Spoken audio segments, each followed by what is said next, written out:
तो फ्रेंड्स अभी पिछले वीडियो में अपन ने क्या देखा, condition for constructive interference. Clear है। अब इस वीडियो में अपन क्या देखेंगे, condition for destructive interference. Clear है। तो अपन यहाँ पर कंडीशन देखने वाले हैं फॉर डिस्ट्रक्टिव इंटरफेरेंस। क्लियर है।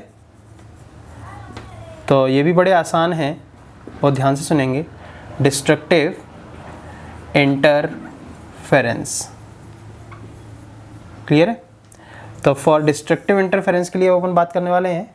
तो जिस तरीके से अपन ने कंस्ट्रक्टिव इंटरफेरेंस की कंडीशन देखी कि दो वेव्स के बीच में क्या पाथ डिफरेंस होना चाहिए, क्या फेज डिफरेंस होना चाहिए कि अपन को कंस्ट्रक्टिव इंटरफेरेंस मिलेगा, ठीक उसी तरीके से अपन डिस्ट्रक्टिव इंटरफेरेंस को डील करने वाले हैं।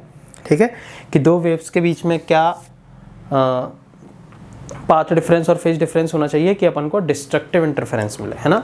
डिस्ट्रक्टिव इंटरफेरेंस मतलब क्या, डिस्ट्रक्टिव इंटरफेरेंस मतलब डार्क फ्रिंज। क्लियर है। मतलब डार्क फ्रिंज अपन को कहाँ पर मिलेगी, ठीक है, डार्क फ्रिंज, या फिर बोल दिया जाए तो एम्पलीट्यूड मिनिमम। क्लियर है, एम्पलीट्यूड मिनिमम मिलेगा। ठीक है। तो अपन देखते हैं, तो इसको भी अपन वेव्स के डायग्राम बना बना के समझ लेते हैं और फिर जनरल रिजल्ट को अपन बाहर लिख लेंगे। क्लियर है। और फिर अपन को याद भी रखना है। ठीक है, जो अपन ने कंस्ट्रक्टिव का रिजल्ट देखा, अब डिस्ट्रक्टिव का रिजल्ट देखेंगे, फिर वो याद भी रखना है। क्लियर है। ठीक है। तो अपन केस 1 से पहले समझते हैं। केस 1 है ना। तो अच्छा, इसके लिए भी अपन लिख लेते हैं कि डिस्ट्रक्टिव इंटरफेरेंस अपन को कब मिलता है, जब एक वेव का क्रेस्ट दूसरे वेव के ट्रफ से मिलता है। तो यहाँ पर ध्यान रखना है अपन को, क्रेस्ट और ट्रफ इनको मिलाना है। ठीक है, एक वेव का क्रेस्ट होना चाहिए और दूसरे वेव का ट्रफ। तो इनका वेक्टर एडिशन करोगे तो अपने आप एम्पलीट्यूड, अगर वो दोनों इक्वल हुए तो अपने आप 0 हो जाएगा। क्लियर है। और अगर इक्वल नहीं हुए तो वो कम हो जाएगा, मिनिमम हो जाएगा। क्लियर है। चलो, तो फिर अपन समझ लेते हैं। तो केस 1, तो पहला केस अपन लेने जा रहे हैं। ठीक है। तो यहाँ पर अपन अपनी वेव बना लेते हैं। तो ये अपनी पहली वेव है। ठीक है, ये पहली वेव है। ठीक है। चलो, अब दूसरी वेव को अपन बनाने चलते हैं। तो दूसरी वेव को अपन कहाँ से ट्रेवल कराएं और कब ट्रेवल कराएं कि दूसरी वेव का क्रेस्ट पहली वेव के ट्रफ के ऊपर गिरे, है ना, पहली वेव के ट्रफ के साथ सुपर इम्पोज करे। तो देखो जरा ध्यान से, अगर तुम उनको साथ में चलाते हो तो ये जो क्रेस्ट से क्रेस्ट, ट्रफ से ट्रफ, क्रेस्ट से क्रेस्ट, ट्रफ से ट्रफ, तो ये तो कंस्ट्रक्टिव इंटरफेरेंस हो जाएगा। अपन को क्या करना है कि एक वेव का क्रेस्ट दूसरे के ट्रफ के ऊपर गिराना है ना। तो देखो जरा ध्यान से, पहली वेव को जाने दो, पहली वेव को जाने दो, तो वो अपना क्रेस्ट बना लेगी। अब वो अपना ट्रफ बनाएगी नीचे की तरफ। क्लियर है। तो जब वो अपना ट्रफ बनाएगी तब तुम इसको चलाओ। क्लियर है। तो क्या होगा, ये क्रेस्ट बनाएगा और ये ट्रफ बनाएगा। क्लियर है। तो क्या होगा, क्रेस्ट ट्रफ से मिलेगा। लेकिन इसमें हुआ क्या कि पहली वेव λ/2 डिस्टेंस, मतलब आधा रिवॉल्यूशन कंप्लीट कर चुकी थी। क्लियर है। तो अगर अपन एक वेव का क्रेस्ट दूसरे वेव के ट्रफ से मिलाना चाहते तो अपन क्या करते हैं, पहली वाली वेव को आधा रिवॉल्यूशन कंप्लीट करने देते हैं और उसके बाद अपन दूसरी वेव को स्टार्ट कर देते हैं। क्लियर है। तो देखो, ये अपना क्रेस्ट बनाएगी और वो अपना ट्रफ बनाएगी। तो क्रेस्ट ट्रफ के ऊपर सुपर इम्पोज हो रहा है। क्लियर है। और यहाँ पर देखो, ट्रफ क्रेस्ट के ऊपर सुपर इम्पोज हो रहा है, क्रेस्ट ट्रफ के ऊपर सुपर इम्पोज हो रहा है। तो एम्पलीट्यूड मिनिमम हो जाएगा और यहाँ पर अपन को क्या मिलने वाली है, लाइट के केस में डार्क फ्रिंज मिलने वाली है। क्लियर है। तो इस केस में अगर अपन देखें, जब ये दोनों वेव एक दूसरे के ऊपर सुपर इम्पोज होती हैं कहीं पर भी, तो हमेशा ये पहली वाली वेव दूसरी वाली वेव से λ/2 मतलब आधा रिवॉल्यूशन ज़्यादा ट्रेवल करता है पहली वाली वेव। मतलब जब भी ये सुपर इम्पोज होंगे, क्लियर है, तो इनके जब पाथ का डिफरेंस देखा जाएगा तो क्या मिलेगा, λ/2, और वो भी ज़्यादा कौन ट्रेवल करके आया, ये, और ये कम ट्रेवल करके आया होगा। क्लियर है। तो इनका पाथ डिफरेंस कितना रहेगा, λ/2। तो जब भी दो वेव के बीच का पाथ डिफरेंस λ/2 होता है तो हमेशा समझ जाना कि वहाँ पर फेज डिफरेंस क्या रहा, वहाँ पर डिस्ट्रक्टिव इंटरफेरेंस रहा होगा। मतलब अपन को डार्क फ्रिंज वहाँ पर मिलने वाली है। क्लियर है। फेज डिफरेंस की भी बात कर लेते हैं यहाँ पे। तो फेज डिफरेंस अगर डायग्राम से ही देखें तो एंगल के फॉर्म में, जब इस वाली वेव ने चलना स्टार्ट करा तब तक ये अपना आधा रिवॉल्यूशन ट्रेवल कर चुका था। डिस्टेंस के फॉर्म में, पाथ के फॉर्म में λ/2 ट्रेवल कर चुका था, और एंगल के फॉर्म में अपन बोलेंगे आधा रिवॉल्यूशन, मतलब क्या, पाई एंगल, 180 डिग्री। तो इनका जब भी एक दूसरे के ऊपर सुपर इम्पोज होंगे तो हमेशा ये पाई एंगल ज़्यादा रहेगा इससे, तो इनका डिफरेंस हमेशा पाई बना ही रहेगा जब भी एक दूसरे के ऊपर सुपर इम्पोज होंगे तब। क्लियर है? तो यहाँ पर अपन फेज डिफरेंस भी लिख सकते हैं कितना, पाई, लेकिन फॉर्मूले से अगर अपन कैलकुलेट करें तो अपन को फॉर्मूला भी पता है ना, पीछे कंस्ट्रक्टिव इंटरफेरेंस में अपन ने लिखा। तो ये तो पाथ डिफरेंस हो गया। अब फेज डिफरेंस निकाल लेते हैं। तो सिंस अपन को पता है phase difference is equals to 2 pi by lambda into path difference. तो जब लैम्डा बाई 2 पाथ डिफरेंस होता है तो फेज डिफरेंस कितना होता है, डायग्राम से अपन देख ही चुके हैं कि पाई होता है, तो अभी पाई निकल के भी आएगा। क्लियर है? तो यहाँ पर पाथ डिफरेंस की जगह लैम्डा बाई 2 जब अपन पुट करेंगे तो 2 pi by lambda into lambda by 2, तो 2 और 2 कैंसिल आउट हो जाएंगे, लैम्डा और लैम्डा कैंसिल आउट हो जाएंगे और यहाँ पे बचा रह जाएगा केवल क्या, पाई। तो फेज डिफरेंस निकल के आ जाएगा पाई। क्लियर है? तो दो वेव्स डिस्ट्रक्टिव इंटरफेरेंस देते हैं कब, जब पाथ डिफरेंस लैम्डा बाई 2 और फेज डिफरेंस पाई होता है। ये एक कंडीशन। फिर दूसरी कंडीशन, तीसरी कंडीशन, और 3 रिजल्ट्स को देख के अपन फिर जनरल रिजल्ट बना लेंगे अपना। ठीक है? तो अब अपन दूसरा केस देखते हैं। दूसरा केस देखते हैं। ठीक है? उसमें अपन अपनी पहली वेव चला देते हैं। ये अपनी वेव 1 है। ठीक है? अब अपन को करना क्या है कि एक वेव का क्रेस्ट दूसरे के ट्रफ के ऊपर गिरना चाहिए। ठीक है? तो दूसरी वेव को अपन कहाँ से चलाएं? क्लियर है? मतलब जब पहली वेव कितना ट्रेवल कर ले तब अपन दूसरी वेव को चलाना स्टार्ट करें। ठीक है? तो देखो जरा, अगर तुम एक साथ चलाओगे तो कंस्ट्रक्टिव वाली कंडीशन मिलती रहेगी, और आधे रिवॉल्यूशन के बाद चलाना स्टार्ट करते तो ये ट्रफ बनाएगा, ये क्रस्ट। क्लियर है? तो हो गया, ट्रफ से क्रस्ट मिल रहा है, लेकिन ये कंडीशन अपन देख चुके हैं। क्लियर है?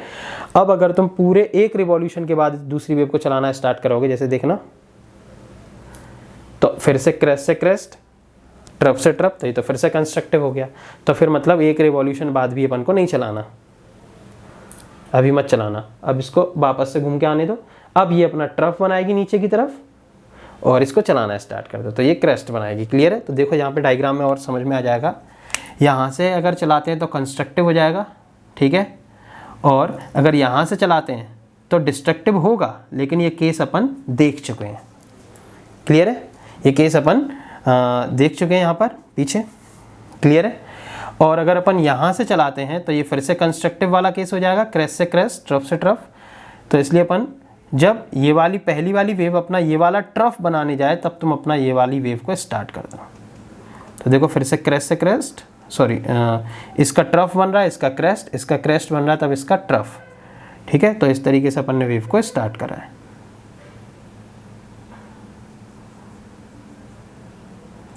क्लियर है? ठीक है? तो अपन ने वेव को कब स्टार्ट करा, जब पहली वेव अपना एक रिवॉल्यूशन तो पूरा कंप्लीट कर चुकी थी और एक आधा रिवॉल्यूशन भी चल चुकी थी वो, तब अपन ने अपनी दूसरी वेव को चलाना स्टार्ट करा। तो तब भी हमेशा अपन को क्या मिलता रहेगा, एक का क्रेस्ट दूसरे के ट्रफ पर सुपर इम्पोज होता रहेगा और डार्क फ्रिंज मतलब डिस्ट्रक्टिव इंटरफेरेंस अपन को मिलता रहेगा। क्लियर है? तो इस केस में अगर जब भी ये दोनों वेव एक दूसरे के ऊपर सुपर इम्पोज करेंगी तो इनका पाथ डिफरेंस हमेशा बना रहेगा। कितना? लैम्डा प्लस लैम्डा बाई 2, मतलब कितना, 3 लैम्डा बाय 2। और ये 3 लैम्डा बाई 2 ज़्यादा कौन चल के जा रहा है, पहली वाली वेव, है ना। फेज डिफरेंस अगर अपन निकालें तो वापस से इसी फॉर्मूले में, है ना, इसी फॉर्मूले में अपन पाथ डिफरेंस की जगह आपकी बात 3 लैम्डा बाई 2 पुट कर देंगे तो लैम्डा से लैम्डा कैंसिल आउट हो जाएगा, 2 से 2 कैंसिल आउट हो जाएगा और ये आ जाएगा 3 पाई। और इसको अपन डायग्राम में भी देख सकते हैं। देखो डायग्राम में एक एंगल ये पाई ज़्यादा ट्रेवल कर चुकी है पहली वाली वेव, ये वाला पाई भी ज़्यादा ट्रेवल कर चुकी है और ये वाला पाई भी ज़्यादा ट्रेवल कर चुकी है। फिर यहाँ से तो दोनों ने चलना स्टार्ट कर ही दिया है। क्लियर है? तो कुल मिलाकर ये 3 पाई एंगल ज़्यादा ट्रेवल कर चुकी है पहली वेव। क्लियर है? तो ये पाथ डिफरेंस और फेज डिफरेंस। तो पहला पाथ डिफरेंस लैम्डा बाई 2, दूसरा 3 लैम्डा बाई 2। आगे वाला देखते हैं अभी अपन। पहला फेज डिफरेंस पाई, दूसरा वाला 3 पाई, आगे वाला देखेंगे अभी। अब केस 3 एक और डायग्राम देख लेते हैं, फिर अपन जनरल रिजल्ट लिखेंगे। तो केस 3 अपन ने क्या क्या देख लिया कि पहली वाली वेव जब आधा रिवॉल्यूशन चल के आ जाए तब चलाना स्टार्ट कर दो, तो हमेशा क्रेस्ट से ट्रफ, ट्रफ से क्रेस्ट, देखो है ना, जब एक वेव क्रेस्ट बनाती है तब दूसरी ट्रफ बनाती है। ठीक है।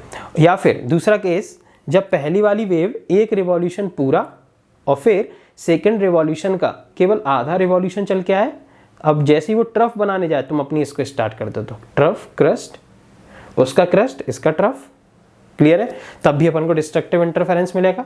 अब तीसरी कंडीशन क्या होगी दोस्त, पहली वाली वेव को 2 रिवॉल्यूशन कंप्लीट कर लेने दो, 1 2।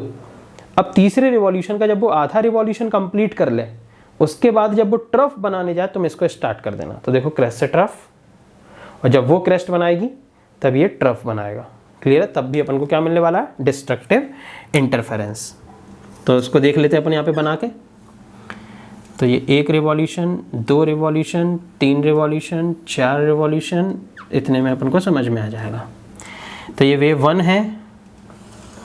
अब दूसरी वेव को अपन को चलाना है ठीक उस तरीके से कि इन दोनों के क्रेस्ट और ट्रफ आपस में सुपर इम्पोज हो, क्लियर है। तो दूसरी वेव को अपन कहाँ से चलाने वाले हैं इस बार दोस्त, 1 रिवॉल्यूशन पूरा होने दो, दूसरा रिवॉल्यूशन भी पूरा होने दो, और तीसरे रिवॉल्यूशन में यहाँ से अपन उसको स्टार्ट करने वाले हैं, क्लियर है। तो अपन दूसरी वेव यहाँ से स्टार्ट कर देंगे,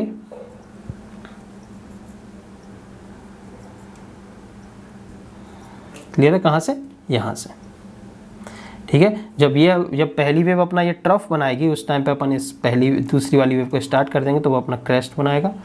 तो क्या होगा, हमेशा क्रेस्ट से ट्रफ मिलता रहेगा, ठीक है, क्लियर है।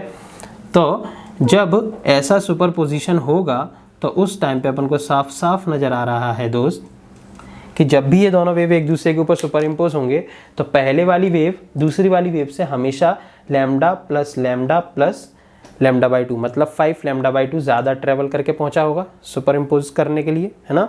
तो मतलब दोनों का पाथ डिफरेंस हमेशा 5 लैम्डा बाई 2 रहेगा ही रहेगा इस केस में, क्लियर है। तो यहाँ पर अपन लिख सकते हैं पाथ डिफरेंस कितना है, 5 लैम्डा बाई 2।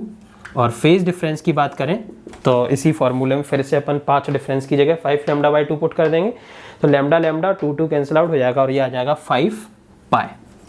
तो अब अगर अपन जनरल रिजल्ट की तरफ चलते हैं तो जनरल रिजल्ट क्या हो जाएगा कि पाथ डिफरेंस की बात करें तो lambda by 2, 3 lambda by 2, 5 lambda by 2, तो अगला क्या हो जाएगा 7 lambda by 2, 9 lambda by 2 ... 2n+1 lambda by 2। मतलब जब दो वेव के बीच में जब भी lambda by 2, 3 lambda by 2, 5 lambda by 2 path difference रहेगा तो हमेशा अपन को डार्क फ्रिंज या डिस्ट्रक्टिव इंटरफेरेंस ऐसा कुछ भी बोल सकते हैं अपन, है ना, वो मिलने वाला है। और फेज डिफरेंस अगर याद रखना है तो पाई, 3 पाई, 5 पाई, 7 पाई, 9 पाई ... 2n+1 पाई, क्लियर है। तो यहाँ पर अपन अगर जनरल अपना रिजल्ट लिख लें, ठीक है, तो जनरल रिजल्ट क्या हो जाएगा, पाथ डिफरेंस के लिए अपन को याद रखना है, पाथ डिफरेंस के लिए अपन क्या याद रखेंगे, यहाँ पर लिख देते हैं अपन जनरल रिजल्ट या जनरल कंडीशन भी लिख सकते हैं। तो पाथ डिफरेंस के लिए अपन को क्या याद रखना है, lambda by 2, 3 lambda by 2 ... 2n+1 lambda by 2। ये पाथ डिफरेंस की कंडीशन है डिस्ट्रक्टिव इंटरफेरेंस के लिए। फेज डिफरेंस की बात करें तो उस फॉर्मूले की हेल्प से अपन निकालते हैं, है ना, पीछे भी अपन ने लिखा था कंस्ट्रक्टिव में। तो लैम्डा बाई 2 पाथ डिफरेंस पर फेज डिफरेंस कितना होता है, पाई, इस पर 3 पाई, 5 पाई ... 2n+1 पाई, क्लियर है। तो ये है फेज डिफरेंस की कंडीशन और यहाँ पर n क्या है, 0 1 2 3 ... क्लियर है। तो ये है अपना डिस्ट्रक्टिव इंटरफेरेंस और ये है उसकी जनरल कंडीशन, और इस कंडीशन को भी अपन को याद रखना है। ये बच्चों हमने तुम्हें समझाया है ताकि तुम इजीली एक इमेज बना सको कि किस तरीके से क्रेस्ट से क्रेस्ट मिलता है, ट्रफ से ट्रफ मिलता है, और डिस्ट्रक्टिव में किस तरीके से क्रेस्ट से ट्रफ मिलता है, क्लियर है। यहाँ पर अपन ने साइन वेव्स के लिए ये सब देख रहे थे, है ना, दोनों जो अपन जिन वेव्स का इंटरफेरेंस कराते हैं तो वो दोनों साइन वेव्स होने हैं यहाँ पे, क्लियर है।